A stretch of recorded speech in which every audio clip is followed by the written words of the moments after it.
¿Gestión municipal? Levanten la mano. Aquí es la gran mayoría. ¿Quién más? ¿Qué otras carreras aquí? TICS, ok. Todos los tecnológicos y las tecnológicas. ¿Y por aquí también TICS? Somos abogados. Ah, ok. ¿De aquí de la universidad?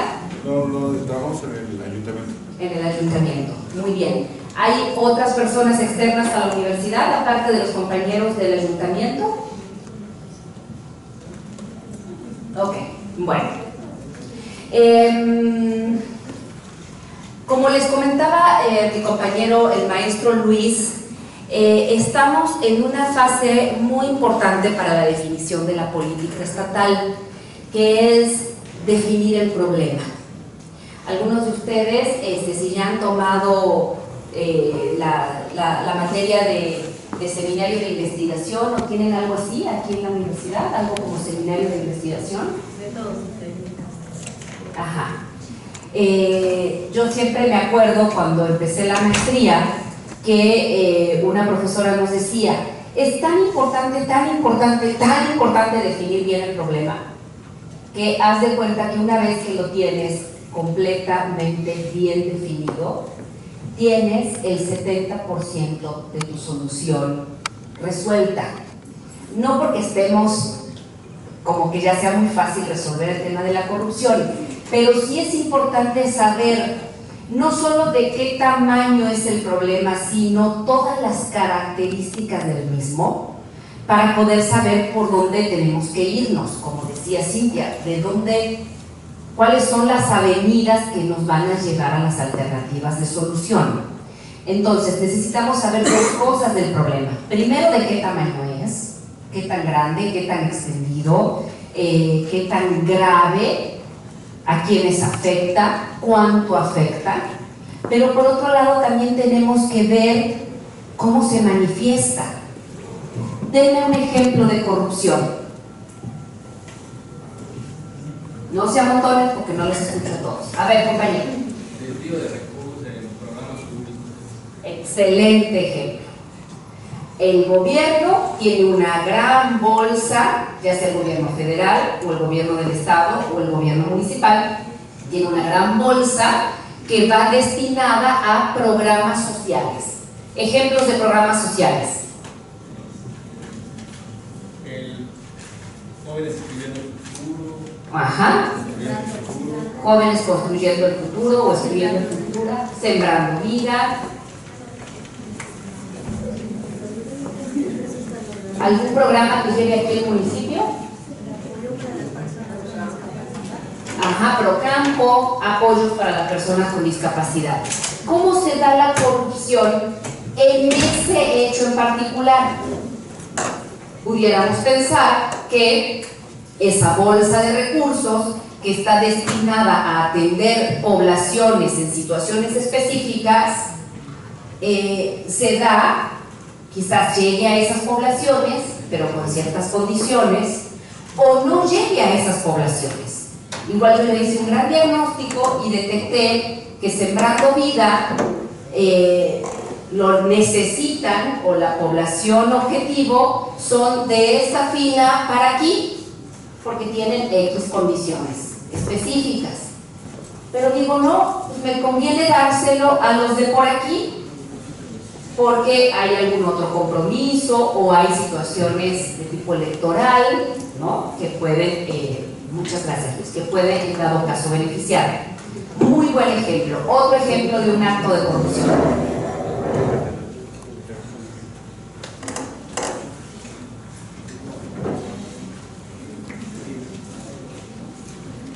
Los servidores públicos en que te ofrezcan alguna dádiva para que tú realices alguna acción a favor de ellos. Digo, además, siempre pensamos que es de un lado para el otro, pero también podemos ser susceptibles a que te quieran sobornar. Ajá, los sobornos, por cualquier cosa. Mire, compañero, le tocó a mi hija una escuela que está lejos de mi casa, ¿de qué manera me puede ayudar para que nos toque la escuela de la esquina? O necesito un estudio médico y me están dando la cita para dentro de 3 meses, o no me dan la cita, ¿no? O me salté el alto y en lugar de tomar mi multa e ir a donde tengo que ir y pagar la multa que debo de pagar, pues decido por X razones pagarle al policía, ¿no? Uno más, un hecho más de corrupción.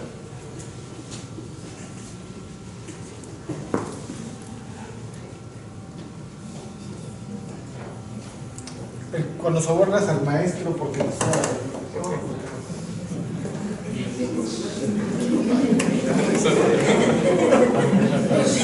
Cuando sobornan a los maestros aquí.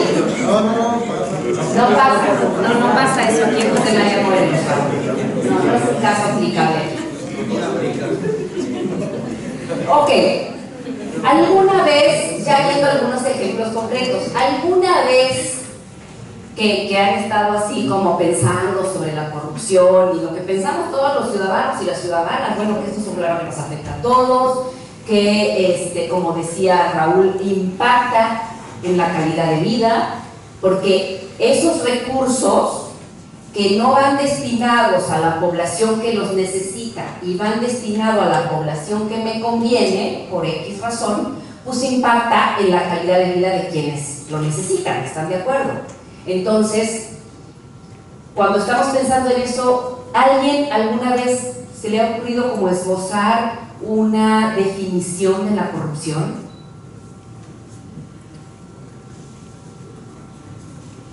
En la carrera de gestión municipal tienen temas ligados a esto. Es como un acto corrompido en el ejercicio de la función pública donde intervienen varios sectores. Bien, por ahí va. Efectivamente es un acto que implica diversos actores que son de gobierno y que no son de gobierno. La definición más extendida o la más como fácil de transmitir es esta que da la idea de que efectivamente hay personas usando un recurso que nos pertenece a todas y todos para un beneficio personal, ¿no? Dicen la captura de lo público en beneficio de lo privado, porque pues a la hora de que dejo de darle el programa social a la población que la necesita y se lo doy a mis familiares, o se los doy a mis vecinos, o se los doy al grupo que creo que va a votar por mí o por mi partido en las siguientes elecciones, finalmente a quien me estoy beneficiando es a mí y a un pequeño grupo de poder, ¿no? Es interesante desde mi punto de vista esa definición. Sin embargo, tenemos que tener también como muy clara la otra pata, y es que no solo intervienen actores de gobierno, no solo intervienen actores que tienen, digamos, la cercanía con los recursos públicos, sino que también tenemos que ver la forma en que las y los particulares hacemos parte de la corrupción.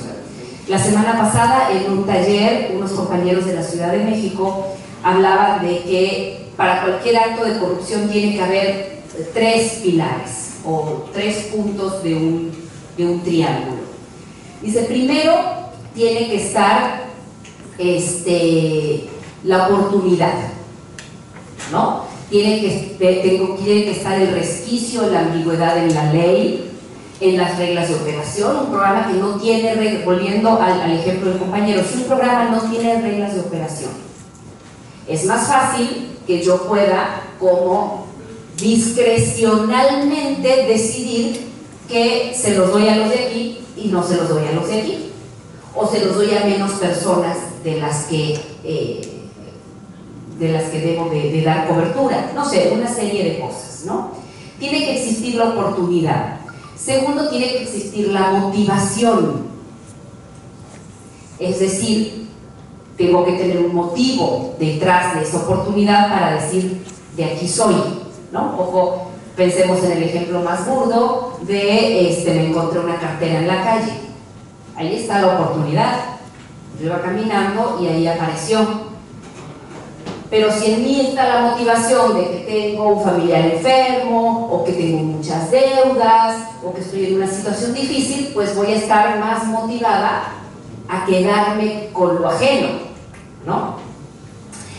Y hay un tercer factor que aquí es importante que lo tengamos en cuenta, porque aquí es donde entramos toda la sociedad y no solo las y los actores de gobierno, y es que es la parte en donde racionalizamos y decimos, bueno, ok, me pasé el alto, le di 200 pesos al policía en lugar de ir a pagar la multa de 800, y me autoconvenzo de que hice bien, porque de todas maneras yo voy, y entonces ya se lo cuento a mi hermana o a mi mamá o a cualquiera, y digo, fíjate que me pasó esto, pero de todas maneras, pues mejor darle 200 al señor que ir a pagar 800 y que se lo robe el presidente municipal. Ahí ya estamos justificando, ¿no?, de alguna manera el involucramiento que como personas en muchas ocasiones incurrimos en actos de corrupción. Ok, un poco después de esta introducción nos metemos ya en materia.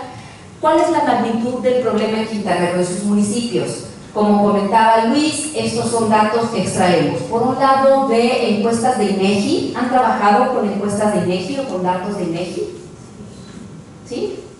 Esta es un grupo de encuestas, tanto los censos de gobiernos estatales y de gobiernos municipales, que los deben conocer muy bien, como las encuestas de calidad e impacto gubernamental, miden a nivel de percepción ciudadana cómo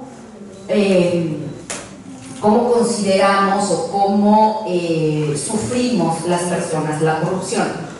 Y además llevamos a cabo también una encuesta que les decía Luis, una encuesta digital, en donde les preguntamos de manera particular a personas en todo el estado, en Quintana Roo, qué opina de la percepción en sus contextos locales. Nos encontramos que las personas en Quintana Roo consideramos que la corrupción es uno de los principales problemas que afectan a nuestro estado. Allá por el 2014 aparecía como en quinto lugar, cuando les preguntaban cuál es el principal problema en Quintana Roo, pues aparecían otros 4 antes de la corrupción. Ahorita no tengo el dato, pero debe estar inseguridad, desempleo, pobreza, y ahora en 2019, en la última encuesta esta es la MIPE, es la encuesta de victimización, del quinto lugar pasó al segundo lugar. Es decir, de alguna manera lo estamos como visibilizando como un problema importante en mayor medida a medida que nos acercamos en el tiempo desde 2014 hasta ahorita. En primer lugar, ¿qué problema se les ocurre que está en el 2019? La corrupción aparece en el segundo. Inseguridad. La inseguridad, es correcto. Bien. Según nuestra encuesta, les preguntamos a las personas ¿cuánta corrupción crees que hay en tu municipio? Y les damos 3 opciones: mucha, poca o nada. Esas, de todas las 3.099 encuestas que contaba Luis, 80%, es decir, 8 de cada 10 quintanarroenses, puntuaron como que piensan que hay mucha corrupción en su municipio. Ahí hay personas de José María Morelos, de Benito Juárez, de Solidaridad, de Otompe Blanco, de Bacalar, etc. En José María Morelos, este monto fue del 53% de personas que opinaron que hay mucha corrupción. En Felipe Carrillo Puerto están como alrededor de 80%. Benito Juárez y Solidaridad son los municipios en donde la percepción era más alta. Aparecía como que el 90% de las personas de esos municipios perciben que la corrupción en su municipio es mucha. Luego, INEGI también les pregunta, bueno, ¿y quiénes son actores de la corrupción? ¿A quiénes consideran corruptas las personas? En Quintana Roo, estos fueron los 3 principales actores que la gente consideró que son los más corruptos. En primer lugar, las policías municipales. En segundo lugar, el gobierno federal. Y en tercer lugar, los partidos políticos.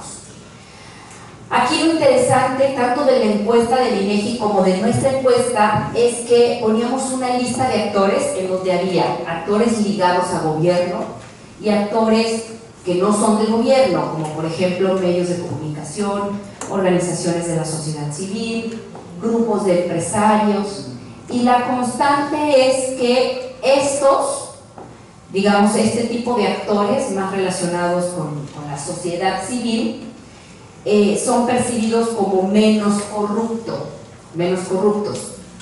Yo decía en el foro de solidaridad que estos tenían buena calificación y los de gobierno tenían mala calificación, y viendo los datos, una persona que fue al foro me dice: está usted equivocada, y tenía toda la razón. No es que estén bien calificados, están peor calificados, porque mientras a estos porcentajes de esos montos, 90, 80% de las personas les ponen como corruptos, a los grupos empresariales, a las organizaciones de la sociedad civil o a los medios de comunicación aparecen como con puntajes de, cuando les ponemos escalas de 0 a 10, qué tan corrupto es, aparecen como en un 5 o en un 6. Estos aparecen como en un 8 o en un 9. Pues tampoco 5 o 6 es que estén muy bien calificados, ¿no? Y este dato también es muy importante. ¿Qué tanta confianza tenemos las personas hacia nuestras instituciones? Lo pongo como indicador y lo resaltamos mucho en este diagnóstico porque uno de los principales efectos que produce o a lo que nos llega la corrupción en todos nuestros espacios locales, estatales, federales, es que perdemos la confianza.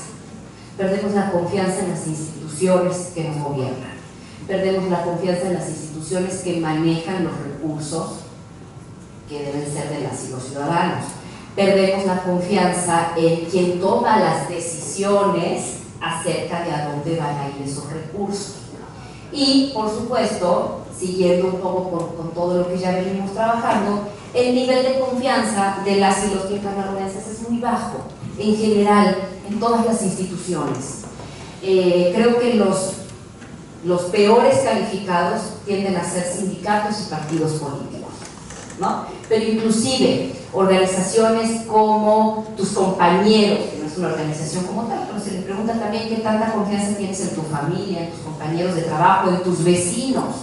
Quintana Roo tiene bajísimos niveles. Claro, hay que tener también en cuenta el contexto migratorio en el que vivimos, sobre todo en la zona norte del estado, en donde no hay redes de familiares y sociales tan afianzadas como en esta zona, por ejemplo, ¿no? Ok.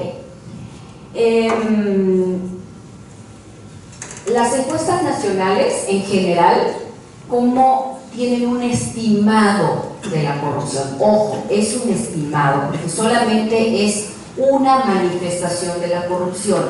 La miden de esta forma, como para tener eso, un dato próximo, un dato estimado. Porque una cosa es percibir, decir, bueno, sí, yo percibo cosas, pero luego les preguntan, bueno, ¿y alguna vez le han solicitado dinero para completar un trámite? Y con ese estimado van como a lo largo del tiempo viendo si esto empeora, disminuye o se queda igual. Cuando se pregunta esto a nivel nacional, le llaman al indicador víctimas de la corrupción. Ustedes ya saben que la víctima de la corrupción se mide así, a quienes les han pedido dinero para completar un trámite. Según las últimas encuestas, Quintana Roo aparece en segundo peor lugar del país. El primero es la Ciudad de México. ¿Sí? Aquí nos damos ya una idea de que esto que percibimos a nivel local, cuando nos miramos a la par de otros estados del país, pues nos damos cuenta que más o menos checa, ¿no? Ciudad de México es el estado con la percepción, con la proporción de víctimas de la corrupción más alta en el país, y Quintana Roo es la que le sigue. Estos datos son según la Encuesta Nacional de Calidad de Impacto Gubernamental de 2017. Pronto tiene que salir la de 2019. Esta se hace cada 2 años. Entonces va a estar interesante ver cómo estamos.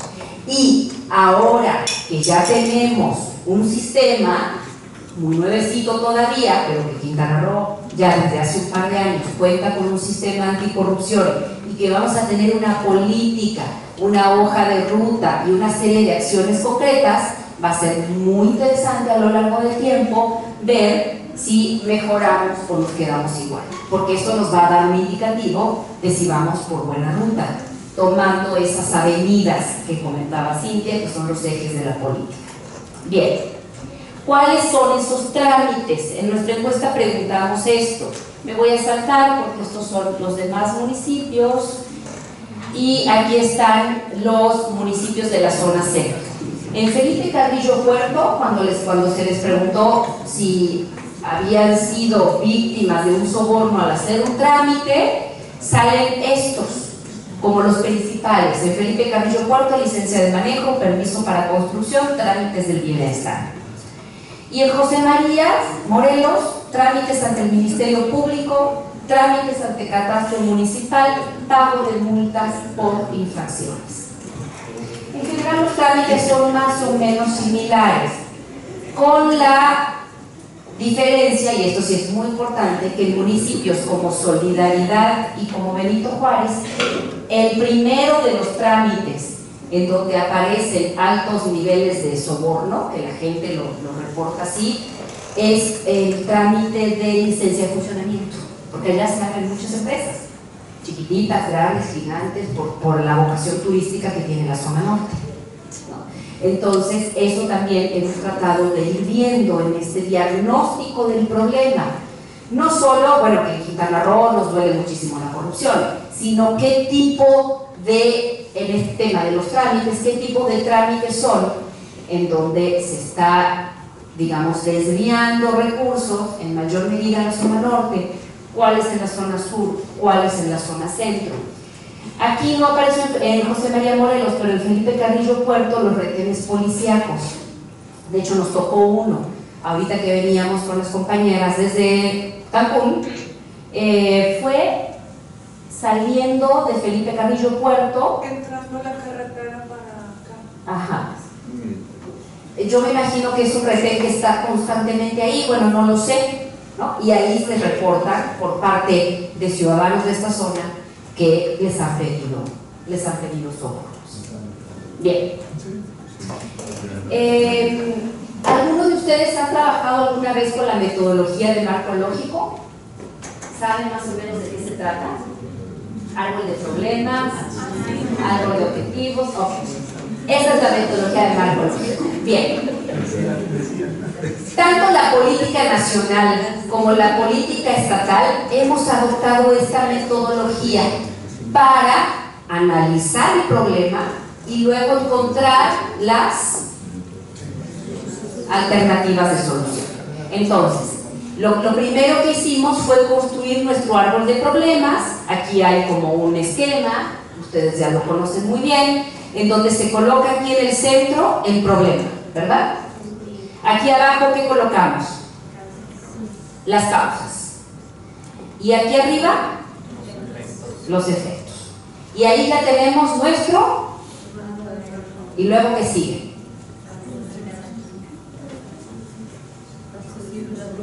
Ajá, que es transformar los problemas en alternativas de solución o en el árbol de objetivos.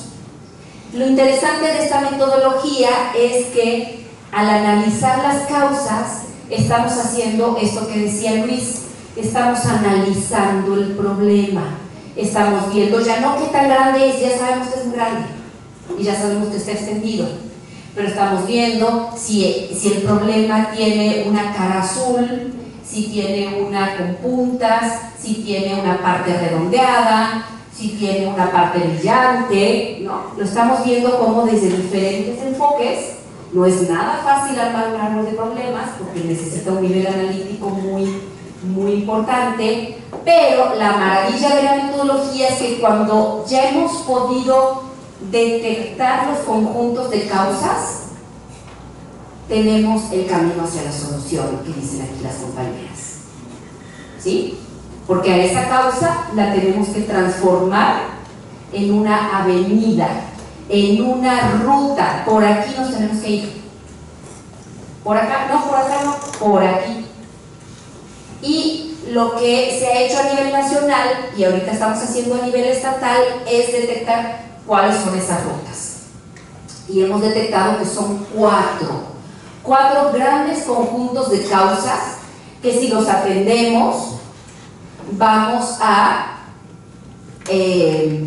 combatir de manera eficaz la corrupción. Estaba buscando otro verbo porque no me gusta el término combatir, luchar, como me parece muy bélico, pero bueno, ese ya es un problema personal. Entonces, controlar, erradicar, abatir, disminuir, en fin. Ya me fui a mi clase de metodología de la investigación y los verbos no me acuerdo, teníamos ahí un listado de verbos que eran los adecuados. Ok, ya tenemos nuestro problema, lo ponemos aquí en el centro. ¿Estamos todos de acuerdo que ese es nuestro problema? Ok, busquemos ahorita nuestras causas.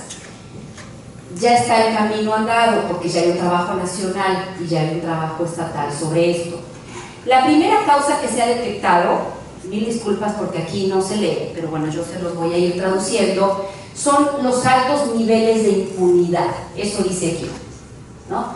Que una de las causas fundamentales de que tengamos los niveles de corrupción que tenemos es porque hay mucha impunidad. ¿Qué significa eso?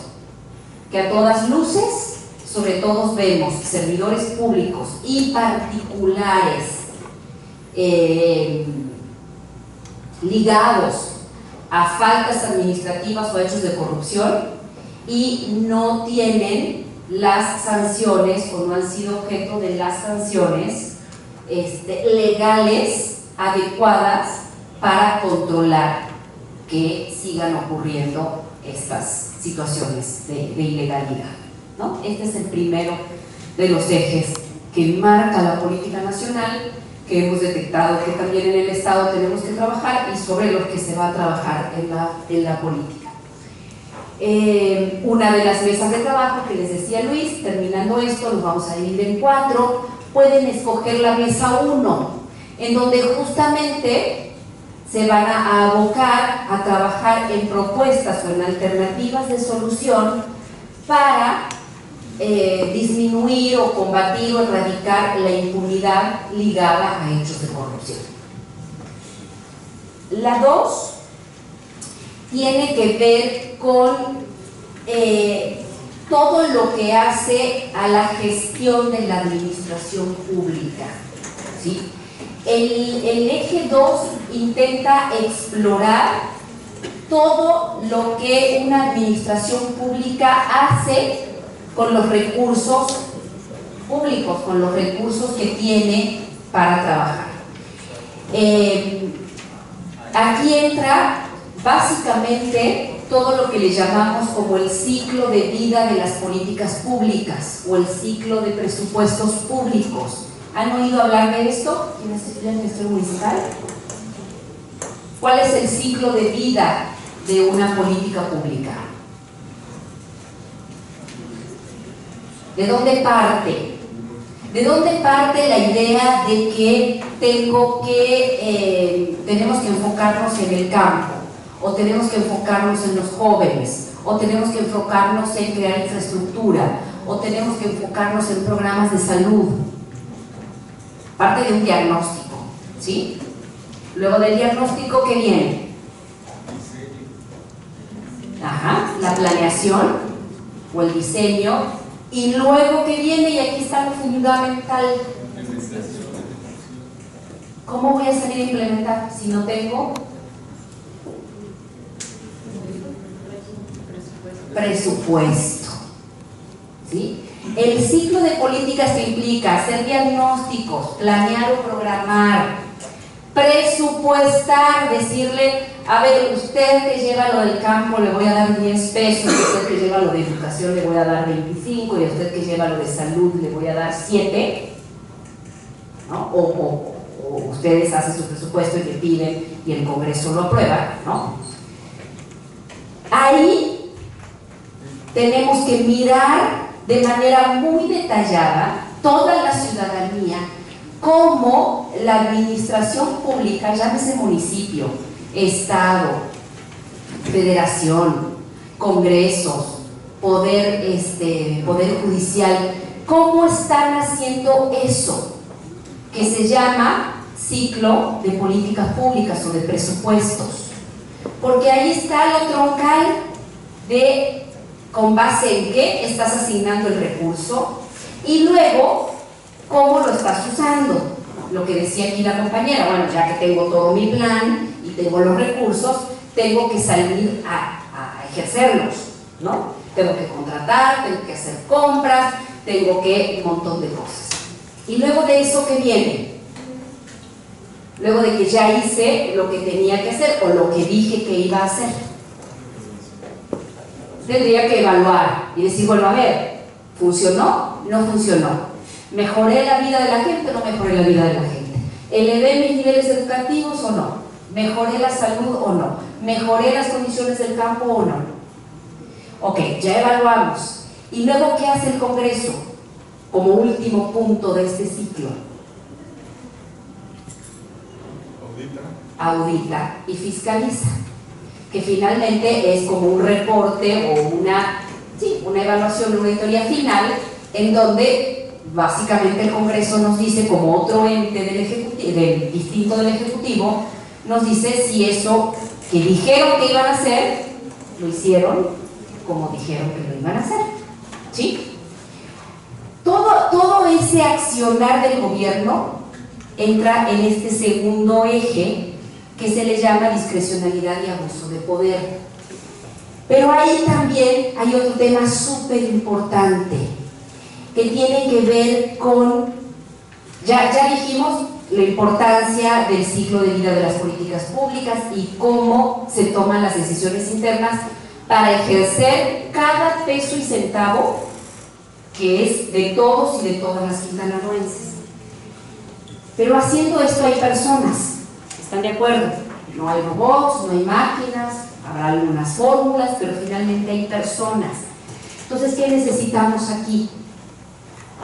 Además de que esto se haga bien, con los diagnósticos, los planes, los ejercicios presupuestales, las evaluaciones, ¿qué más necesitamos? Que lo hagan personas idóneas, que el funcionario o la funcionaria pública que está haciendo tenga el perfil, tenga la experiencia, además de que sea honorable, íntegro, que haga las cosas con honestidad. Necesitamos estas dos cosas, que haga las cosas con honestidad, pero además con profesionalismo.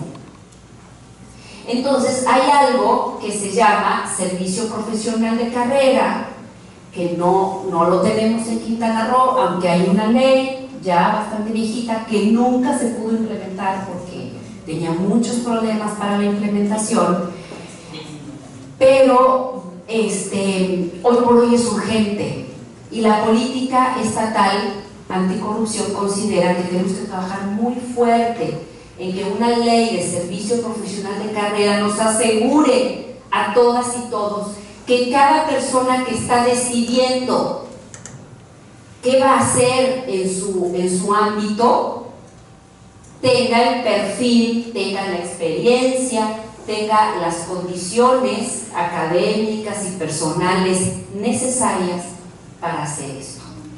Entonces tenemos que trabajar muy fuerte en eso, que se llama profesionalización del servicio público, porque si no, ¿qué pasa? Ya terminó el presidente municipal, ya terminó el gobernador, entonces aquí los 3 compañeros del municipio que se han formado, capacitado, aprendido la chamba en todo ese tiempo, van para afuera, y ahora entran otros y tienen que, esa curva de aprendizaje, de cada vez que llegan nuevos funcionarios y funcionarias públicos a nuestras instancias de administración pública, nos cuestan un montón de dinero. Y no solo dinero, nos cuestan bienestar, nos cuestan derechos, nos cuesta seguridad, nos cuesta acceso a las escuelas, a los hospitales, a los programas, a las avenidas, a los transportes, etc. Todo eso entra aquí, en el eje 2. Vayan pensando en qué mesa quieren participar. Acuérdense, aquí es toda como la parte más legal, abatir la impunidad. Aquí, que se llama discrecionalidad y abuso de poder, está todo como el quehacer de la gestión pública, ¿no? Porque aquí no se trata solo de decir gobierno, si hazlo bien, sí, lo tiene que hacer, lo tiene que hacer bien. Pero aquí también entra cómo la ciudadanía, cómo las y los estudiantes de la UINTRO, como la Cámara de Comercio de Chetumal o como las organizaciones de la sociedad civil de Cancún, quien sea, cómo vigilamos esto y exigimos rendición de cuentas. Entonces aquí también tenemos que entrar, todos y todas, cada uno desde nuestros espacios. A ver, la Universidad Intercultural de Quintana Roo tiene recursos públicos.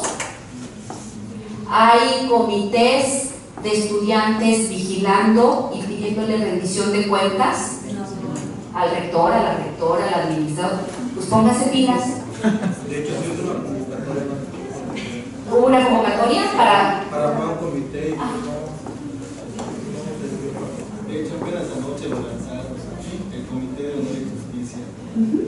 Están convocando estudiantes para que participen con un comité. Obligados, chavas, obligados, apúntense, porque ese recurso que está bien o mal distribuido dentro de la universidad, de sus carreras, que va para bancas, para aire acondicionado, para proyector, para pizarras, para maestros y maestras, impacta en sus vidas, impacta en la vida de las familias con quienes regresan ustedes al rato a sus casas, impacta en sus comunidades. Entonces, abusados, aquí nos tenemos que meter la ciudadanía. El tercer punto, el tercer eje, tiene que ver con los puntos de contacto. Esto es un eje más fácil de entender. Ahí están los trámites, ¿no? Toda esta cosa que forma parte de nuestra vida cotidiana, sacar una licencia de funcionamiento si quiero abrir una empresa, un negocio, pagar la multa de una falta de tránsito, sacar mi licencia de conducir, registrar mi propiedad en el registro de la propiedad, si quiero construir, sacar una licencia o un permiso de construcción, todos esos trámites allí entran, porque ahí se desvían muchos recursos y mucha gente le da poca importancia porque dice, bueno, pues es un desvío de recursos como de hormiga, ¿no? ¿Cuántos son que están aquí paradas? Porque hay sillas por ahí. A ver, aquí hay sillas adelante. Para que no se me queden ahí paraditas. Vénganse para aquí, chicas. No es examen. Ándale, anímense. Aquí hay otras. Sí, me veo regañona, pero no los califico. Aquí hay más. Eso no lo puse. Ok. Mucha gente le da como poco interés al tema de los trámites porque hay como un desvío hormiga, ¿no? Y que le doy al de la licencia de conducir para que me lo tenga más rápido, para que no haga fila. No sé aquí, pero en Cancún siempre hay fila. Y no hay lugar donde sentarse. Y hace calor, porque generalmente nos ponen ahí a las personas a esperar en una explanada. Entonces, toda la situación, fíjense bien lo que voy a decir, toda la situación o todo el trámite parece que está armado para corromper a alguien. No te pongo sillas, no te pongo ventiladores de aire acondicionado, no busco un lugar en la sombra, digo que abro a las 9 de la mañana, pero a las 9 de la mañana apenas las personas en ventanilla están desayunando, entonces no han abierto la ventanilla y te pongo a formarte parada. De veras, es que parece una confabulación para beneficiar a alguien que dice, ¿qué número te tocó? Ah, pues el 55, mira, por 200 pesos te doy el 15. ¿Cómo? ¿Cualquier parecido con la realidad? Ok. Ahí hay un buen de desvío de recursos. Bueno, ahora vamos subiendo un poco más. ¿Cuánto desvío no hay en esto que decía el compañero? Pues, por la beca, por las semillas para Sembrando Vida, por las becas para personas, o las pensiones, ¿no? Entonces, trámites, acceso a programas y servicios, la consulta médica, la hospitalización, las medicinas, la cita para hacer estudios. En todos estos trámites y servicios públicos hay mucho desvío de dinero también. Entonces, trámites, acceso a servicios. Y el tercero, que entra también aquí en puntos de contacto, es en toda el paquete de compras y adquisiciones que hacen los gobiernos para hacer el trabajo que tienen que hacer, ¿sí? Las compras públicas, las licitaciones, que lo conocemos como más, ¿no?, cotidianamente. Si el Estado necesita reparar la carretera que nos lleva a Felipe Carrillo Puerto o a Chetumal, en este caso es federal, porque las carreteras son federales, ¿qué necesita hacer para reparar esa carretera o para construir una nueva?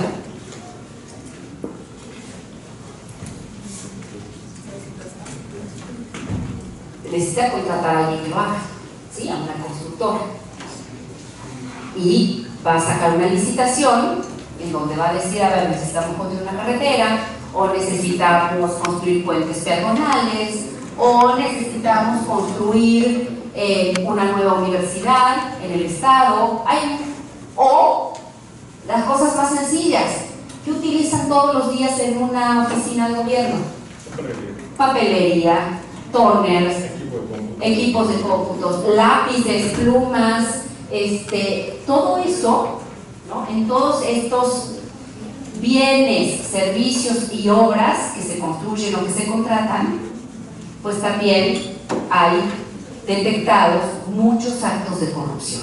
Entonces, quienes se inscriban en la mesa 3 van a trabajar con este tema.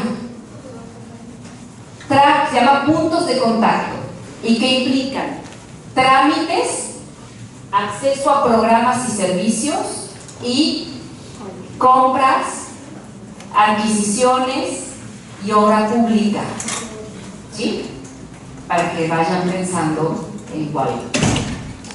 Y el último de los ejes, que también se ha detectado a nivel nacional, y es que todas las evidencias y toda la información disponible que hay nos dicen que en comunidades o en estados en donde el involucramiento social es bajo, la corrupción es más alta.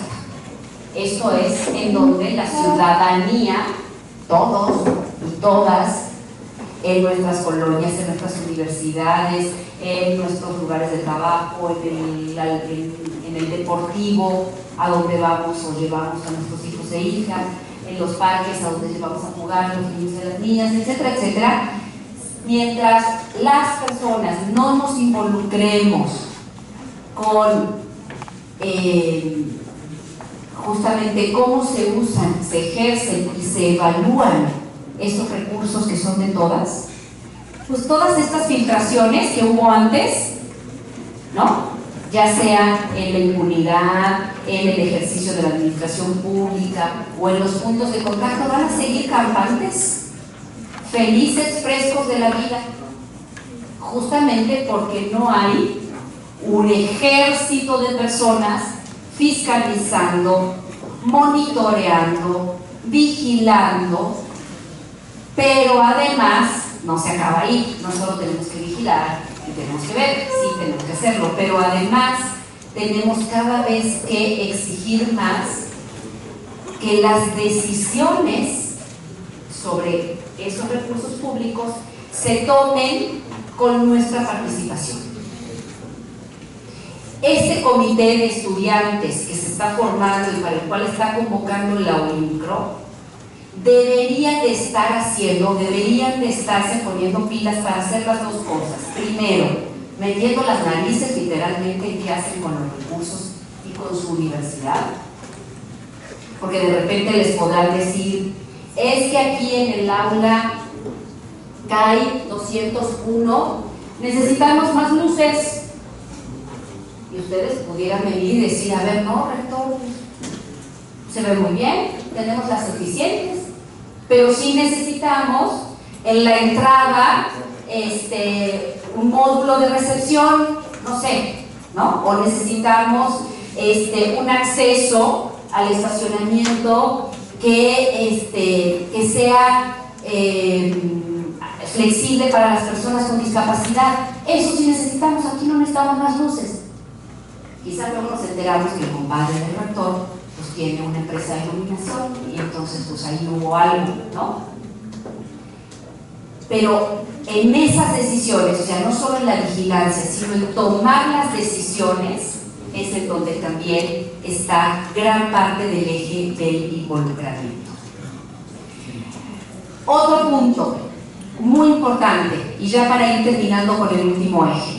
Acuérdense, quienes se inscriban en la mesa 4 van a trabajar con involucramiento de la sociedad en el combate a la corrupción. Y aquí entran todos estos ejercicios que les digo de vigilancia y tomas de decisiones, pero también hay algo fundamental que nos urge en Quintana Roo.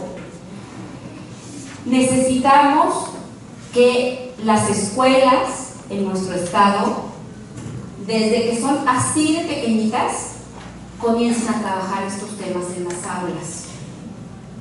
Comiencen las maestras y los maestros a trabajar con temas de ética, responsabilidad, integridad, ciudadanía, democracia. Porque cuando esta jovencita, ¿cómo se llama? Cuando Daya llegue a la Universidad de Quintana Roo, a la UIMCRO, a estudiar gestión municipal, vamos a ponerle, ya tiene que estar bien preparada y bien pilas para que en el primer comité que se abra esté inscrita para hacer esto, que muchos jóvenes y adultos apenas le estamos entrando porque no nos enseñaban esto.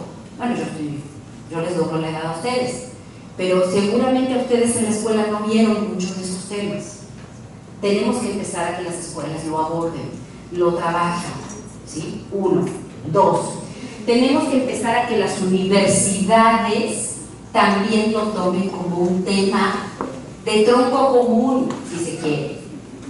Que sean temas que se discutan, que sean temas que se reflexionen, que leamos mucha literatura y mucha bibliografía. ¿Qué están haciendo otros estados? ¿Qué está haciendo el sistema nacional? ¿Qué está haciendo, como decía Raúl, qué está haciendo Dinamarca para controlar la corrupción? Híjole, les va reteniendo, ¿cómo le hicieron? Necesitamos meterlo en las universidades y necesitamos también que las y los académicos tomen estos temas como sus temas para sus tesis, para sus doctorados, para su especialidad, ¿sí? Y por último, este eje también engloba a las empresas, porque se ha detectado que si bien las personas en lo individual incurrimos en muchos hechos de corrupción cotidianamente, las empresas, sobre todo estas que las que interactúan con el gobierno, pero las que no interactúan con el gobierno también. Porque una empresa que necesita abrir y no cumple con ciertos requisitos ambientales en la zona de manglares en Cancún, puede verse muy motivada a pagar unos dineros por aquí para que pueda tener los permisos X y abrir. Entonces, parte de las acciones de la política también incluyen que las empresas trabajen al interior de sus políticas y de sus estrategias, estrategias justamente que les llaman de integridad, para controlar desde la misma empresa que no incurran en hechos de corrupción. Entonces, para repasar y para terminar, todo el eje 1 analiza los temas de impunidad. ¿Cómo hacer para prevenir, atender, sancionar faltas administrativas y hechos de corrupción? El eje 2 tiene que ver con todo el quehacer de la administración pública. 1. Cómo se presupuesta, cómo se gastan los dineros, cómo se fiscaliza ese ejercicio de la política pública y la profesionalización del servicio público. ¿Sí? 3. Puntos de contacto. ¿Cuáles habíamos dicho que eran los 3 componentes de puntos de contacto que nos interesan? 1. Trámites. 2. Programas y servicios. Y 3. Compras, adquisiciones, obra pública. ¿Sí? Es como que ir de donde hay el desvío de recursos es hormiga, pero sumando es mucho, hasta en donde hay mucho acceso a recursos. Y el último, ¿cuál era?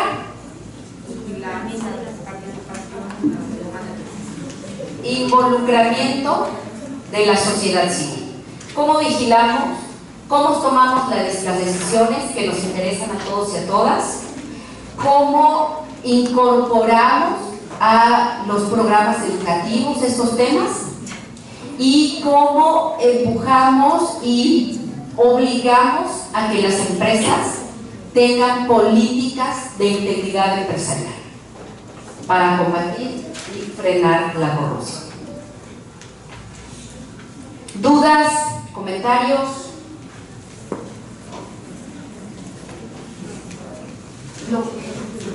¿Ya tienen súper ubicado en qué mesa van a trabajar?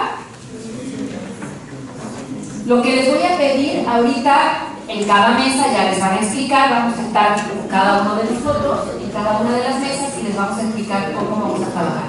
Creo que ahorita tenemos un break, como de unos 10 minutos, y lo que les voy a pedir es que regresando hagamos como las filas que están de aquí para aquí, hagamos como una rondita para que trabaje la mesa 1, estas filas como hasta aquí, una rondita para que trabaje la mesa 2, estas 3 para la mesa 3 y estas 2 y aquí para la mesa 4. Y se ubican 1, 2, 3 y 4 en donde les interese participar. ¿Sí? Entonces un break, estiramos las piernas y regresamos.